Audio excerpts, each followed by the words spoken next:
Hello, Brobs. We're back with The Tiger in the House, the classic book on the history, manners, and habits of the cat by Carl van Vechten, originally 1921. This is obviously a later edition,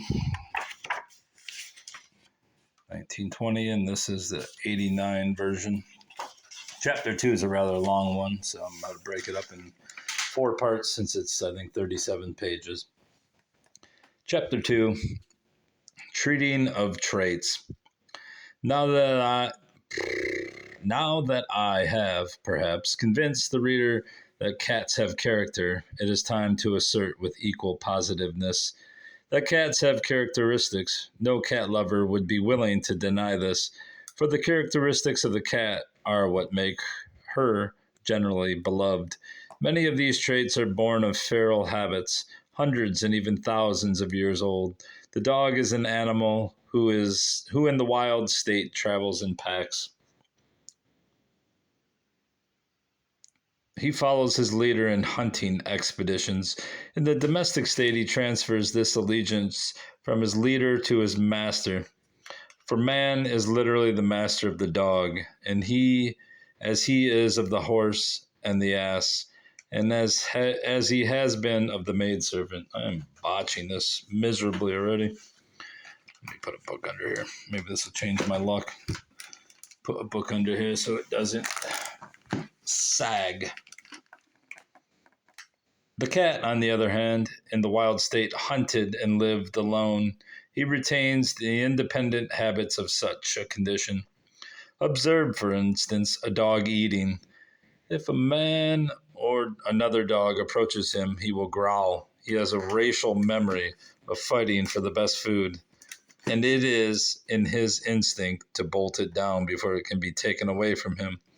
A cat ordinarily, there are exceptions as I have previously pointed out, displays no such trepidation. Accustomed as a wild animal to eating alone in tranquility, as a domestic he usually eats slowly and with decorum, having no instinctive fear that his food will be stolen. Similarly, a cat's regard for his person is acutely traceable to a memory of life in the forest and plain. A cat does not chase his prey as a dog does. He can run swiftly for a short distance, but running is not his specialty. He lies in wait for his quarry and pounces upon it suddenly. Now, some of the animals of which the cat is most fond for food, notably the mouse, have a keener sense of smell than their enemy. It is therefore essential for the good mouser to be devoid of odor. Consequently, he washes and re-washes his fur and trims his whiskers to the last speck. The love of dress is very marked in this attractive animal, writes Champfleury. He is proud of the luster of his coat and cannot endure that a hair of it shall lie the wrong way. When the cat has eaten, he passes his tongue several times over both sides of his jaws and his whiskers in order to clean them thoroughly. He keeps his coat clean with a prickly tongue which fulfills the office of a currycomb. But as, notwithstanding its suppleness, it is difficult for the cat to reach the upper part of his head with the tongue, he makes use of his paw, moistened with saliva, to polish that portion. Hippolyte Taine has written a charming description of the operation. His tongue is sponge and brush and towel and currycomb. Well, he knows what work it can be made to do, poor little wash rag, smaller than my thumb. His nose touches his back, touches his hind paws too. Every patch of fur is raked and scraped and smoothed. What more has Goethe done? What more could Voltaire do? A similar instinct induces the cat to bury his offal, an instinct which leads him to do a deal of scratching in the domestic pan. Lewis Robinson has expressed an interesting and credible theory to the effect that even the cat's coloring and the habit of hissing or spitting are protective mimicry. The most aggressive enemy of the cat in the wild state is the eagle. Now, it is known that all animals, save perhaps the cat, fear snakes. Tabby markings are the most common coloration in felines. If you observe a tabby rolled up asleep with his head in the center of the coil, You may note that he bears a very fair resemblance to a coiled serpent, quite enough resemblance to deceive an eagle in the air. Again, suppose a cat has concealed her kittens in a hollow tree. At the approach of an enemy, they begin to spit, and this spitting sounds very much like the hissing of a snake. No fox will stick his nose into the dark hollow of a tree from which hisses are ejected. The cat is an anarchist, while the dog is a socialist. He is an aristocratic, tyrannical anarchist at that. So Tiberius might have sat had Tiberius been a cat, wrote Matthew Arnold in a moment of wise inspiration. He prefers delicate textures, rich foods, and the best of everything. And we'll go to the footnote. It is odd that cats show an intense dislike to anything destined or set apart for them. Mentu had a basket of his own and a cushion made by a fond mistress, but to put him into it was to make him bound out like an India rubber ball. He liked to occupy proper chairs and sofas, or even proper hearth rugs. In the same way, the well-bred cat has an inconvenient but aesthetic preference for eating its food in pleasant places, even as we consume chilly tea and dusty bread and butter in a summer glade. A plate is distasteful to a cat, a newspaper still worse. They like to eat sticky pieces of meat sitting on a cushioned chair or a nice Persian rug. Yet if these were dedicated to this use, they would remove elsewhere. Hence the controversy is interminable. Margaret Benson, in The Soul of a Cat.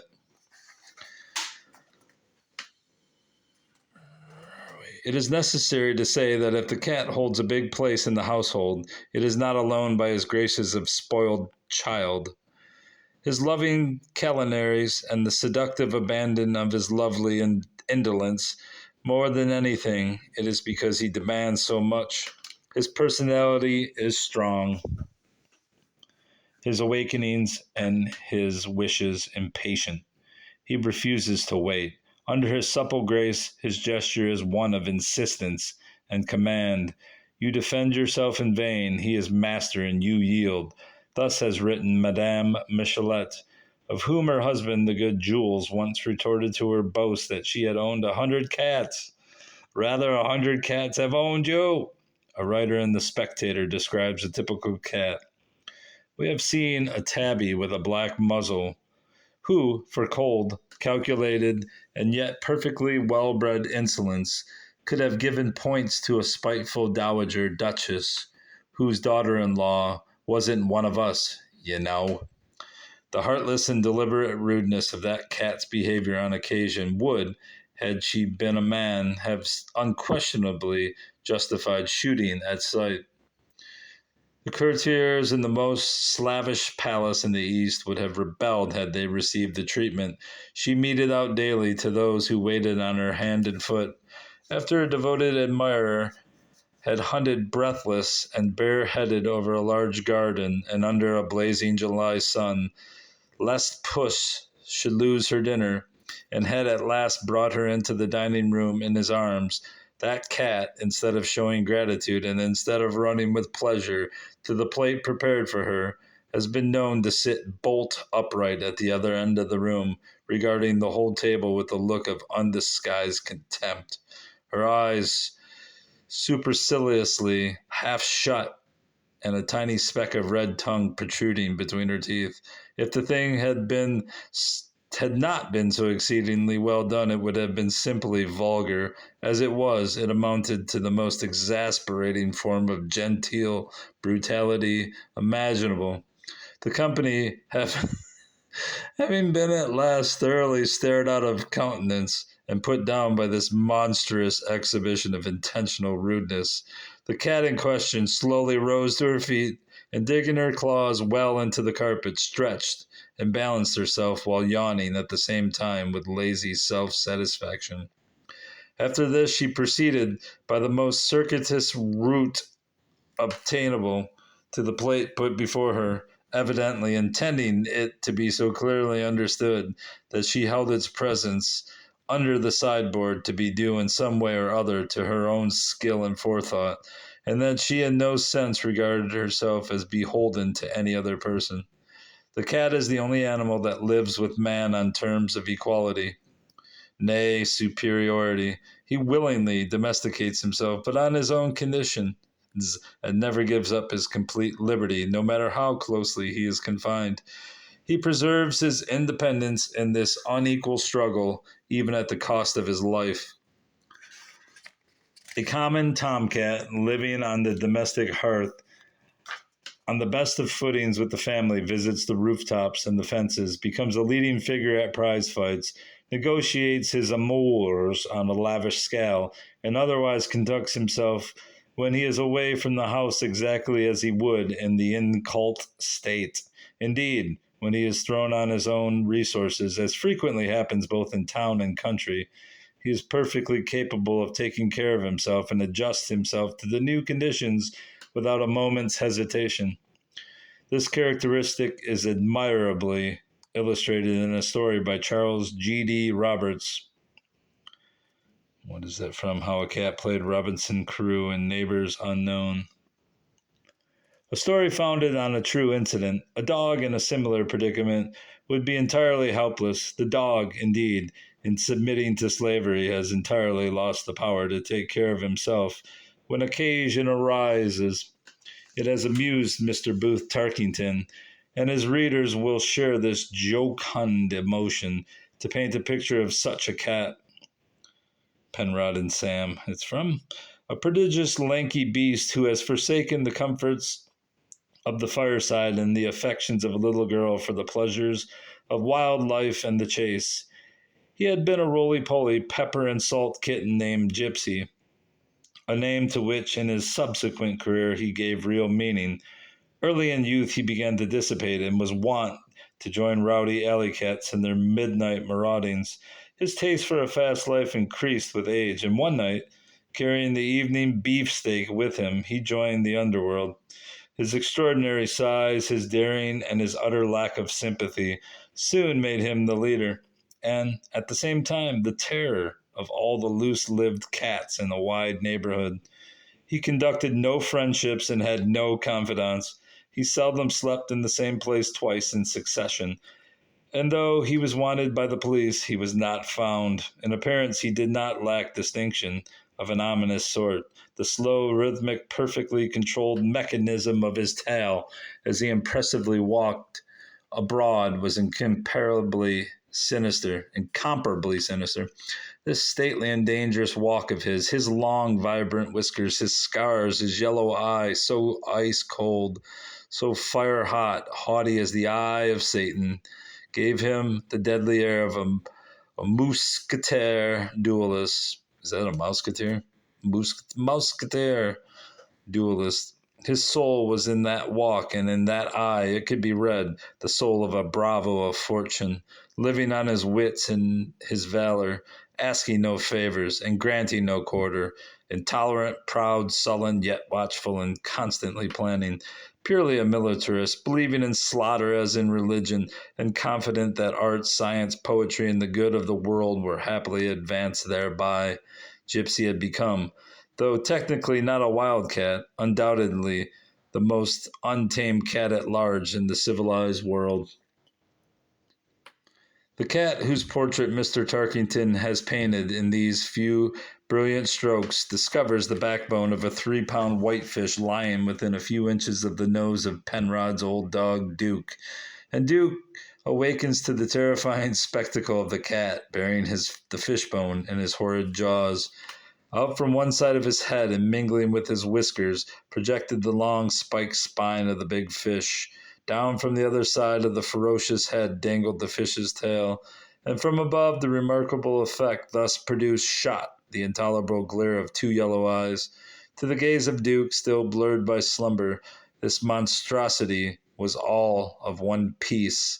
The bone seemed a living part of it. Duke gave a shriek of terror, and the massacre began. Gypsy, too, sounded his war cry, the subterranean diapason of a demoniac bile. Then, never releasing the fishbone for an instant, he laid back his ears in a chilling way, beginning to shrink into himself like a concertina, but rising amidship so high that he appeared to be giving an imitation of that peaceful beast, the dromedary. Such was not his purpose, however, for having attained his greatest possible altitude, he partially sat down and elevated his right arm after the manner of a semaphore. This semaphore arm remained rigid for a second, threatening. Then it vibrated, an inconceivable and with then it vibrated with inconceivable rapidity, fainting, but it was the treacherous left that did the work. Seemingly, this left gave Duke 3 lightning little pats upon the left ear, but the change in his voice indicated that these were no love taps. He yelled help and bloody murder. Gypsy possessed the vocabulary for cat swearing, certainly second to none out of Italy, and probably equal to the best there. Presently, this time with his right paw he drew blood from Duke's nose, but on the approach of Penrod he saw fit to retire, not out of fear, Mr. Tarkington explains, but probably because he could not spit without dropping the fishbone, and as all cats of the slightest pretensions to technique perfectly understand, this can neither be well done nor produce the best effects unless the mouth be opened to its utmost capacity so as to expose the beginnings of the alimentary canal.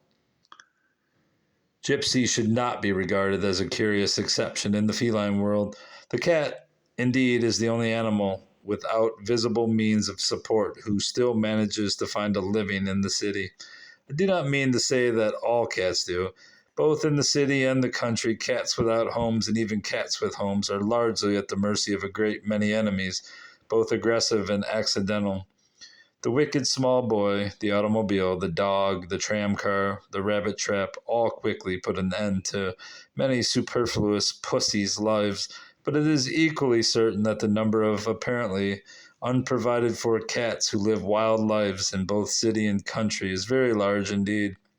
Some of the males become enormous, fat, and sleek, living on the contents of stray ash cans, occasionally stealing better food through an open window, catching mice in warehouses and sparrows in parks.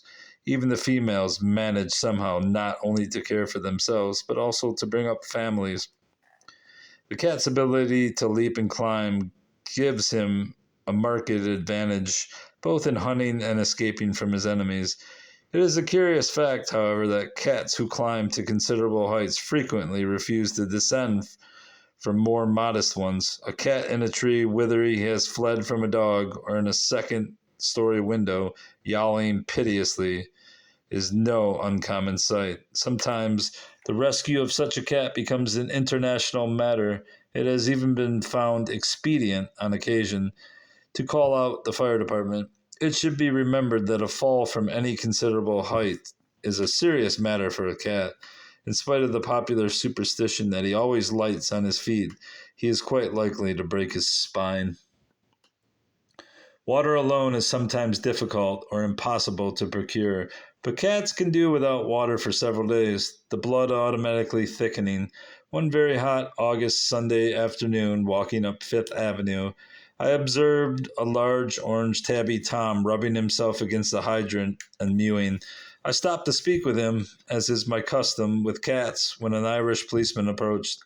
I believe he wants a drink, suggested this very intelligent officer. He's noticed that water sometimes comes from that hydrant. I think you are right, I replied. Let's get him one. Now, a cat will not take an excursion merely because a man wants a walking companion. Walking is a human habit into which dogs readily fall, but it is a distasteful form of exercise to a cat unless he has a purpose in view. I've never known a cat with a purpose in view to refuse a walk. This case was no exception. The orange tabby was a complete stranger to both the policeman and myself, and yet, when we suggested a little drink, he walked peaceably a little way behind us as we strolled down Fifth Avenue. I think Page and Shaw's is open, said the policeman. Now Page and Shaw's was 3 blocks below the hydrant, and yet that cat followed at our heels. When we arrived at the shop, I asked Tom to sit down for a moment. The policeman went in and presently emerged with a paper cup full of water. Tom drank every bit of this and then asked for more. He had another cup. Then, having no further use for us, without a word or gesture, he trotted off. An ingenious friend of Lewis Robinson suggested to him that cats may look upon a man as a kind of locomotive tree, pleasant to rub against, the lower limbs of which afford a comfortable seat, and from whose upper branches occasionally drop tidbits of mutton and other luscious fruit. The following curious description of the cat from Edward Topsell's History of Four-Footed Beasts, 1658, is interesting enough to quote. It is needless to spend any time over her loving nature to man, how she flattereth by rubbing her skin against one's legs, how she whirleth with her voice, having as many tunes as turns. For she hath one voice to beg and to complain, another to testify her delight and pleasure, another among her own kind by flattering, by hissing, by puffing, by spitting, insomuch that some have thought that they have a peculiar intelligible language among themselves. Therefore, how she playeth, leapeth, looketh, catcheth, tosseth with her foot, riseth up to strings held over her head, sometimes creeping, sometimes lying on the back, playing with foot, apprehending greedily anything save the hand of a man with divers such gestical actions, it is needless to stand upon. And so much as Collins was wont to say, that being free from his studies in more urgent, weighty affairs, he was not ashamed to play and sport himself with his cat, and verily it may be called an idle man's pastime. There is a good deal to be said for this theory. However, cats have been known to give a more complete affection. Most cats are ready with very friendly morning greetings, but there is even a certain reserve in these attentions, a reserve which increases as the day lengthens. There is none of the excessive cataglottism indulged in by canines. Cats only give affection where it is deserved, except sometimes through sheer perversity when they annoy and oil it. I've got to learn this word because it's the title of the next chapter. Ailerophobe? With their attentions. Return good for evil is not in the cat's book of rules. To a person deserving of their friendship, however, they occasionally pour out a really deep and beautiful affection. This is slow in growing and may be easily interrupted. Cats will not tolerate rough handling, beating, or teasing. They dislike exceedingly to be laughed at. You're right about that, my brother. A seeker of a cat's affection must therefore proceed with care. In time he may receive some of the benefits due him, but if he offends his cat friend, the work of the past is all undone. Cats seldom make mistakes, and they never make the same mistake twice. How stupid a cat must think a human being is. A human being who is constantly repeating the same errors. A cat can be duped but once in his life, as there is plenty of proverbial evidence to prove. The celebrated affair of the cat and the chestnuts is the only historic or fabulous occasion on which the cat has been fooled. An incident described by Louis de Grammont is typical of the cat's instinct in this respect. A friend of mine occupied a house in which gas was used for cooking. He had a cat which at the period of which I write was the mother of two half-grown kittens. At dinner, these cats, very badly bred, had the habit of jumping on the table and helping themselves to such morsels as they could secure. One day at luncheon, the cats were on the table as usual when the servant brought in the cutlets. At the same instant, there was an explosion. Upon inquiry, it was discovered that the cook had been careless and that there had been a slight explosion of gas. No one was injured, and everybody took his place again at the table except the cats, who, thoroughly frightened, had disappeared. They did not come back, indeed, for several days. When they finally returned, their fear was gone, and they resumed their former habits. But some weeks later, when the maid again brought cutlets to the table, they fled at once. They had connected the explosion with the appearance of cutlets. Cats can be, most of them are, very cruel, but I think that George J. Romaine's assumption that they torture mice simply for torture's sake is wholly unjustifiable. Occasionally, this may be true. The Reverend J.G. Wood's remarkable cat, Pret, had a habit of carrying his trembling and terrified mouse quite alive to the very top of the 5-story house in which she resided, and then dropping it down the well in the center of the circular staircase and watching results with eager eyes from between the banisters. But the fact remains that if a cat is going to keep himself in any kind of hunting condition, a certain amount of practice is necessary. And practice on a live animal is better practice than practice with a ball or a piece of paper, with which the kitten takes his first lessons in pouncing on prey. And now I have another, I guess that number 11 was only a small footnote. All right, we'll go to 12. Madame Michelet is not of the opinion that all the play of the kittens is an apprenticeship for the chase. Les shots. A world of ideas, of images awake first in him, which are not images of prey. They will come to him, but later. The first attraction for him, as for a baby, is the thing that moves. It seems that this life of objects deceives their immobility, but both follow these movements with an eye at first uncertain, but soon they are captivated. The infant wishes to seize the ball suspended to the cradle, and the kittens in the evening pursue his shadow. Tigrine showed a very lively taste for these silhouettes, which assumed in her eyes more reality than the object itself. Some other cats, indeed, have been known to keep hunting preserves of slightly wounded animals, released on occasion for their kittens to play with. This instinct, too, accounts for the seemingly needless slaughter indulged in by some cat hunters who kill and bring in 8 or 10 times as much game as they consume. It may also be true that some cats carry the love of hunting far beyond necessity. There is reason to suppose, indeed, that some cats love hunting as much as Theodore Roosevelt loved it. And why, in the name of all that is just, should they not love it?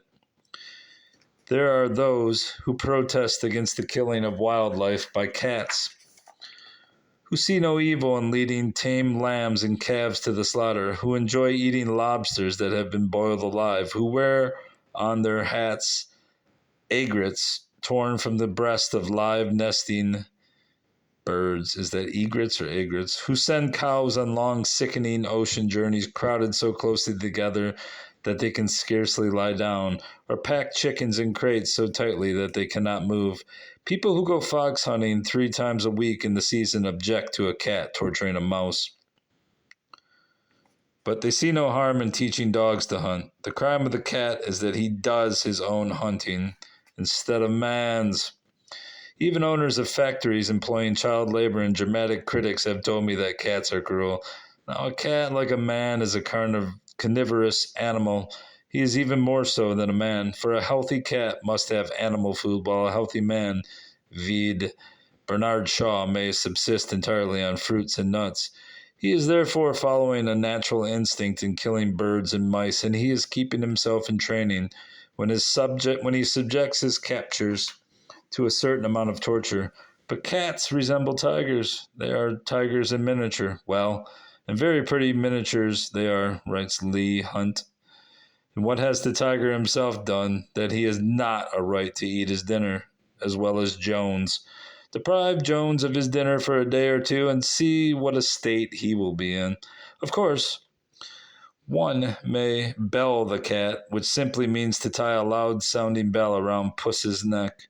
Then as he runs or springs, the bell warns the bird to fly away.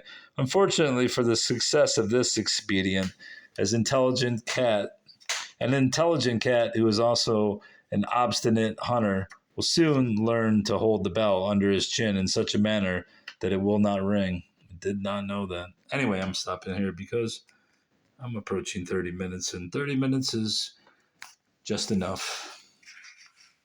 All right, perhaps goodbye. Good boy. Goodbye. Goodbye.